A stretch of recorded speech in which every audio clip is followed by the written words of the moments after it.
The story of Esther, the war against the Jews in the Persian Empire. What would you do if a single law, signed by the most powerful king on earth, declared that you and your entire people must die? That is exactly what happened to the Jews living in the vast Persian Empire, a kingdom that stretched from India all the way to Ethiopia. What began as a quiet life in exile suddenly turned into a terrifying countdown to destruction. This story begins in the court of King Ahasuerus, also known in history as Xerxes I, ruler of the Persian Empire. The Bible introduces him in Esther 1:1. Now it came to pass in the days of Ahasuerus, who reigned from India even unto Ethiopia, over 127 provinces. The king ruled with unmatched power. His palace in the capital city of Susa was filled with luxury, political intrigue, and ambition. And one day, a decision made inside that palace would threaten the survival of the entire Jewish people.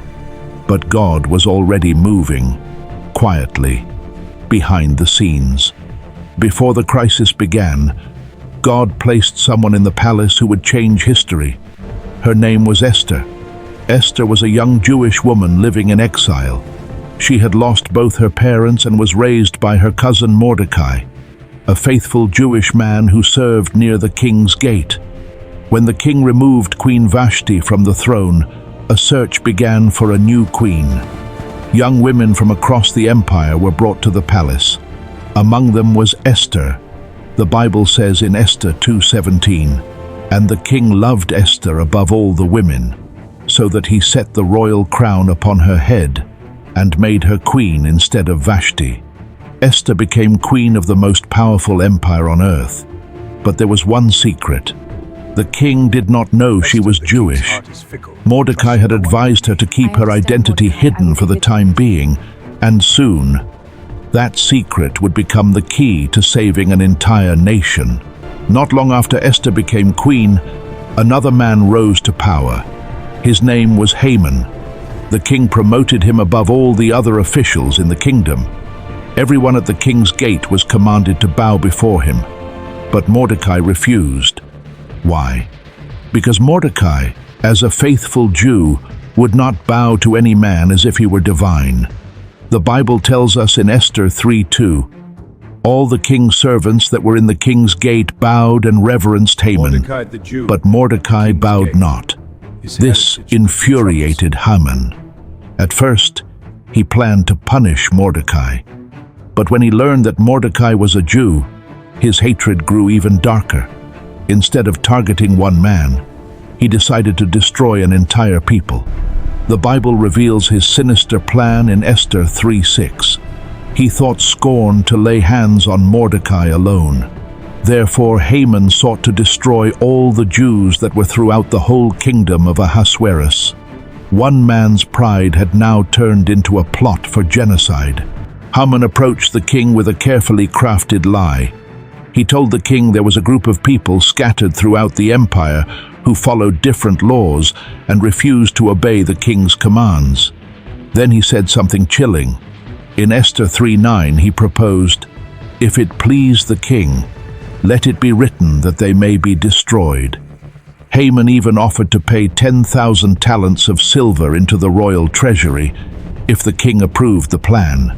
The king, unaware that the target was the Jewish people, including his own queen, agreed.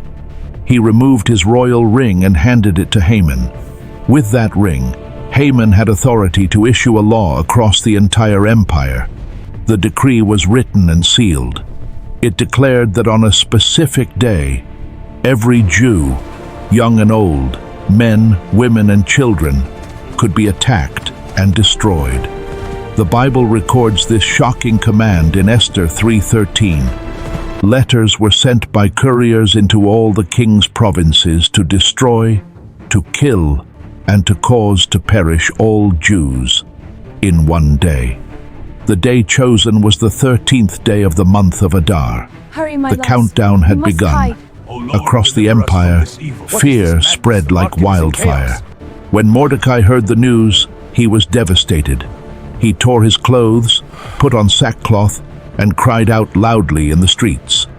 The Bible says in Esther 4:3, "In every province there was great mourning among the Jews, and fasting and weeping and wailing. People lay in sackcloth and ashes. Families feared for their children. Communities feared the coming day. The law of the Medes and Persians could not be reversed. Death was written into the calendar. But Mordecai knew something important. There was still one person who might be able to change the king's heart: Queen Esther. Mordecai sent word to Esther, urging her to approach the king and plead for her people. But Esther faced a terrifying problem. Persian law declared that anyone who approached the king without being summoned could be executed. Even the queen, she replied with concern. For 30 days, the king had not called for her. Entering his presence uninvited could mean death. Then Mordecai sent a message that would echo through history. In Esther 4:13-14, he said, "Do not think in your heart that you will escape in the king's palace more than all the other Jews. For if you remain silent at this time, relief and deliverance will arise for the Jews from another place. But you and your father's house will perish. And who knows whether you have come to the kingdom for such a time as this?" Those words changed everything. Esther realized that her position as queen was not an accident. God had placed her there for this very moment. Esther made a bold decision. She sent a message back to Mordecai. In Esther 4:16, she said, "Go, gather together all the Jews, and fast for me. I also and my maidens will fast likewise. And so will I go in unto the king, which is not according to the law. And if I perish, I perish." For 3 days, the Jews fasted and prayed. Then Esther put on her royal robes and walked toward the king's throne. This moment would determine the future of her people. If the king lowered his golden scepter, she would live. If he did not, she would die. Esther stepped into the royal court. The king looked up. Silence filled the palace. Then something remarkable happened. The king extended the golden scepter. She was welcomed. In Esther 5:2, the Bible says, "She obtained favor in his sight." The king even offered her anything she desired, up to half the kingdom. But Esther did something unexpected. Instead of revealing the plot immediately, she invited the king and Haman to a banquet. Then, she invited them to a second banquet the next day. Meanwhile, Haman left the palace full of pride. But when he saw Mordecai still refusing to bow, his anger returned. His wife suggested something cruel: build a gallows and hang Mordecai on it. Haman loved the idea. The gallows were built, 75 feet high. That very night, something unusual happened. The king could not sleep. He ordered the royal records to be read to him, and there, in the Chronicles, they discovered a forgotten story. Years earlier, Mordecai had uncovered a plot to assassinate the king, but he had never been rewarded. The king asked, "What honor has been given to Mordecai for this?" The answer came back, "Nothing." At that exact moment, Haman entered the court. The king asked him a question. What should be done for the man whom the king delights to honor?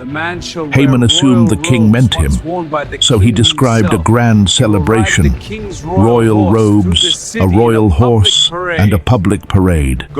Then the king said the words Haman never expected. "Do this for Mordecai the Jew." The very man Haman hated was honored through the streets of the city. God had begun to reverse the story.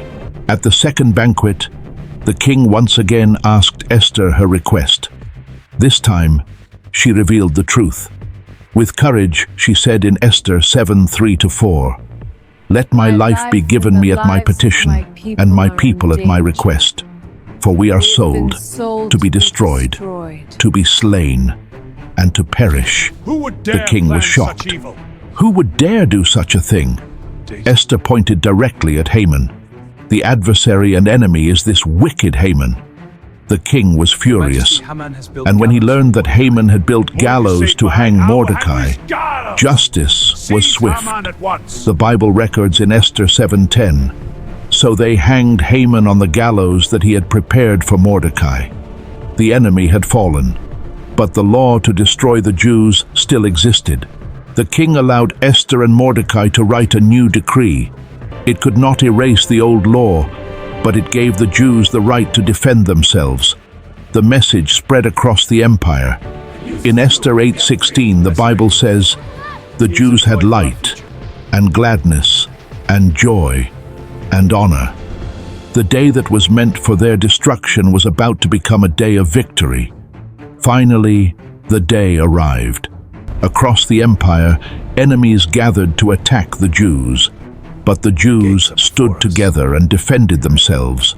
God gave them victory.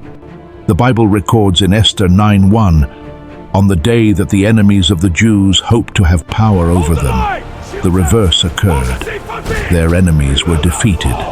Fear of the Jews fell upon the provinces. Mordecai was now second in power to the king. The people who once faced destruction now experienced deliverance. To remember this miraculous reversal, the Jewish people established a celebration called Purim. The Bible says in Esther 9:22, "As the days wherein the Jews rested from their enemies, they made them days of feasting and joy."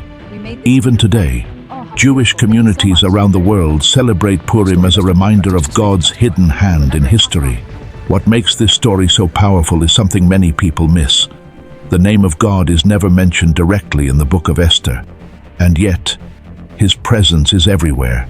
He positioned Esther as queen. He exposed Haman's pride. He kept the king awake at just the right moment. And He turned a day of destruction into a day of deliverance.